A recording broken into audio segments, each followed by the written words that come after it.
রাসূলুল্লাহ সাল্লাল্লাহু আলাইহি ওয়াসাল্লামের সহধর্মিনী উম্মাহাতুল মুমিনিন নবী সাল্লাল্লাহু আলাইহি ওয়াসাল্লামের বিবিগণ, যারা মুমিনদের জননী, তাদেরকে আল্লাহ বড় সম্মানিত করেছেন। তাদের মধ্যে বিশেষভাবে খাদিজা রাদিয়াল্লাহু তাআলা আনহা আর আয়েশা রাদিয়াল্লাহু তাআলা আনহা, নবী সাল্লাল্লাহু আলাইহি ওয়াসাল্লাম বিবিদের মধ্যে বিশেষ করে এই দুজনকে আল্লাহ আরও বেশি সম্মানিত করেছেন আর করবেন। দুনিয়াতেও সম্মানিত আর আখিরাতেও সম্মানিত। যারা ঈমান এবং তাকওয়ার ভিত্তিতে সম্মান পেয়েছে তারা দুনিয়াতেও সম্মানিত, আল্লাহ রাব্বুল আলামিনের কাছে তারা প্রিয় বান্দা। সুতরাং দুনিয়ার এই তুচ্ছ জিন্দেগি, তাতে বিপদ আপদ আসলেও তারা সম্মানিত, আর আখিরাতে তারা সম্মানিত নিশ্চিত, যেটা চিরস্থায়ী জগৎ। আমাদের ধারাবাহিক আলোচনা সিরাতুন নবীর আজকে পর্ব নম্বর 6।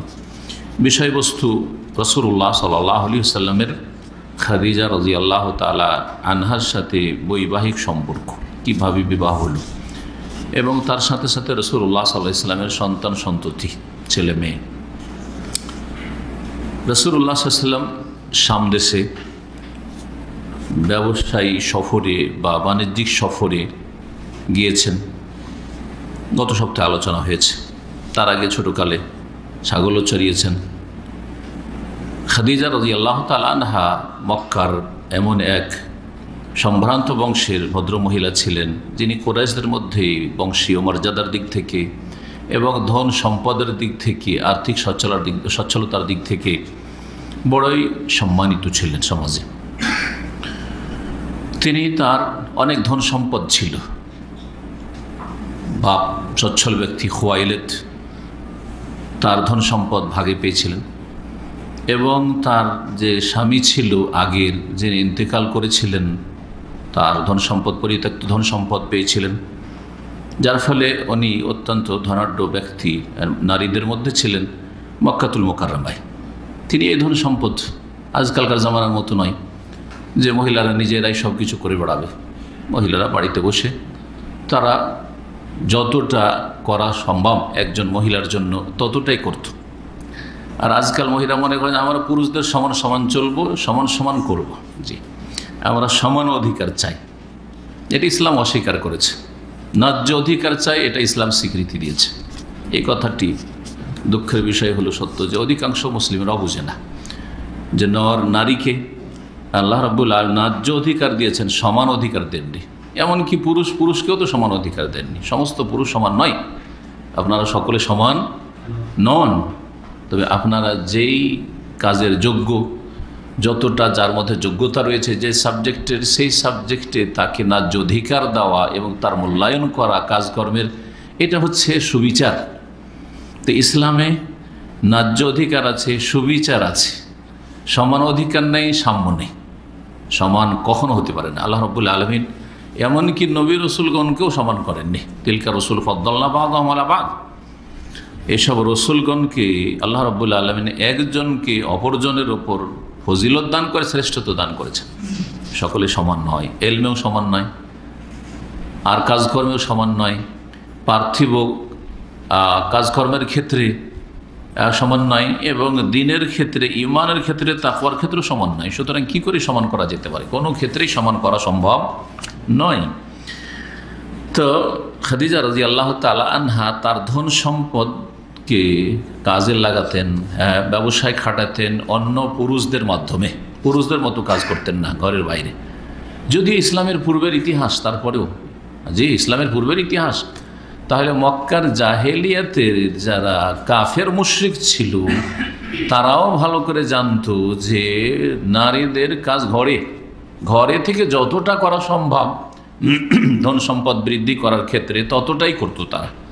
নারীরা ব্যবসা করে বেড়াতো না, নারীরা অফিস আদালত করে বেড়াতো না, নারীরা চাকরি করে বেড়াতো না, কলকারখানায় কাজ করতো না, নারীরা পুরুষদের সমান সমান একসাথে চলাফেরা করতো না। না, এটা ছিল না, এত নোংরামি ছিল না। যেটা বড় দুঃখের বিষয় যে কাফের বিজাতি ইহুদি নাসারাদের অনুকরণে মুসলিমরাও করা শুরু করেছে।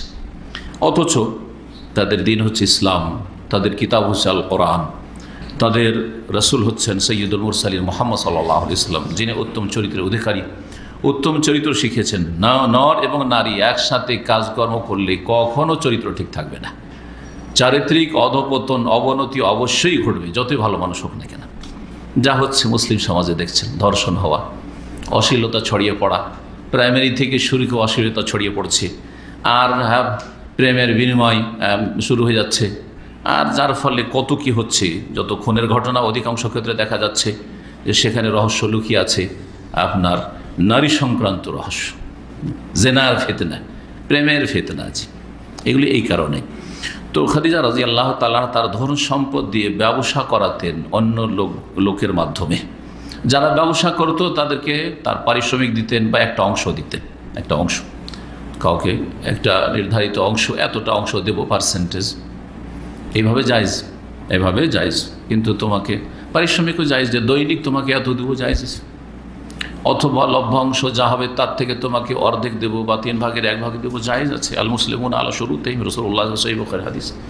মুসলিমরা যা শর্ত করবে সে শর্তের ওপর অটল থাকবে, কিন্তু এমন শর্ত যেন না হয় যেটা হালালকে হারাম করে অথবা হারামকে হালাল করে। এটাও হাদিস রয়েছে, ইল্লা শারতান হারাম হালালান আও আহাল্লা হারামান।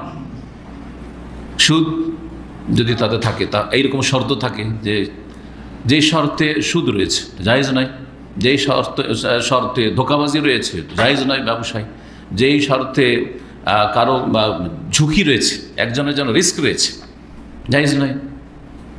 তো ধন সম্পদ বা ব্যবসা বাণিজ্যের ক্ষেত্রে অথবা আদান প্রদান মামলাতের ক্ষেত্রে এই বিষয়গুলি মনে রাখতে হবে যে কি কি বিষয়ের ভিত্তিতে হালাল হবে আর হারাম হবে।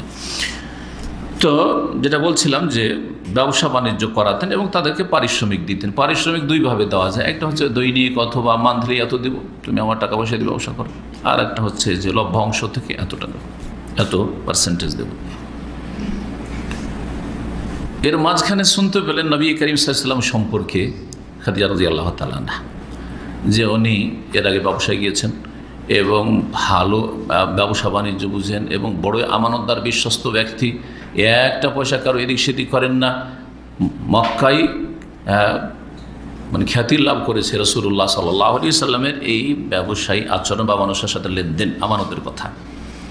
তখন তিনি প্রস্তাব পাঠালেন যে আমার ধন সম্পদ নিয়ে আপনি যান সামদেশে, এবং তাকে অন্যরা যা দিচ্ছে ব্যবসা করার জন্য তার চাইতে আমি ভালো দেব, যা অন্যরা দিচ্ছে তার চাইতে বেশি আমি লাভ দেব বা পারিশ্রমিক দেব। রাসূলুল্লাহ সাল্লাল্লাহু আলাইহি ওয়াসাল্লাম এই প্রস্তাব গ্রহণ করলেন এবং খাদিজা রাদিয়াল্লাহু তাআলা আনহার একজন দাস ছিল, গোলাম, তার নাম ছিল মাইসারা।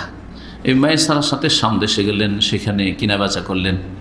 কেনাবেচা নিয়ে ব্যবসাটা এরকম ছিল যে দক্ষিণ অঞ্চল থেকে যেগুলি নিয়ে আসা হইতো ইয়ামান থেকে, সেগুলো নিয়ে সামদেশে যেতেন। তো ইয়ামানের পণ্য, আর ইয়ামানের সবগুলো নয়, ইয়ামানে আসতো ভারত উপমহাদেশ থেকে, ভারত উপমহাদেশ থেকে অনেক কিছু আসতো ইয়ামান থেকে মক্কা আসতো, মক্কা থেকে মক্কার ব্যবসায়িকরা এখান থেকে সামদেশে নিয়ে যেত। তাহলে ভারতের ভাইয়া ইয়ামান হয়ে মক্কা হয়ে সামদেশে চলে গেল, ওখানে গিয়ে এসব সামগ্রী বিক্রি করলেন।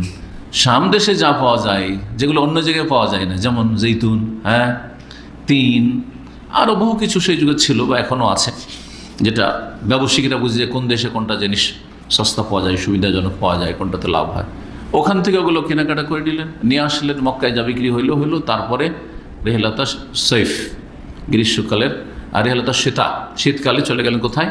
রেহলাতা শীতায় ও সৈফ, দুটো যে ভ্রমণ ছিল বাণিজ্যিক ভ্রমণ, চলে গেলেন আবার কি বলছে ইয়ামান দেশে। এইভাবে মক্কার আরবরা ব্যবসা করত। যাই হোক, রাসূলুল্লাহ সাল্লাল্লাহু আলাইহি ওয়াসাল্লাম সেখানে গিয়ে কেনাবেচা করলেন আর বড়ই লাভবান হইলেন।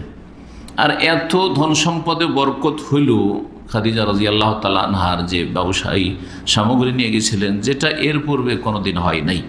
মক্কা ফিরে আসলেন রাসূলুল্লাহ সাল্লাল্লাহু আলাইহি ওয়াসাল্লাম, আমানত পাই করে বুঝিয়ে দিলেন। অত্যন্ত প্রভাবিত হলেন খাদিজা রাদিয়াল্লাহু তাআলা আনহা যখন এই আমানত আর এই বরকত দেখলেন, যেটা বিস্ময়কর, যেটা বড়ই আশ্চর্যজনক। তার সাথে সাথে কিছু অসাধারণ বিষয় সম্পর্কে জানতে পারলেন, যেগুলি হচ্ছে মুজিজাত।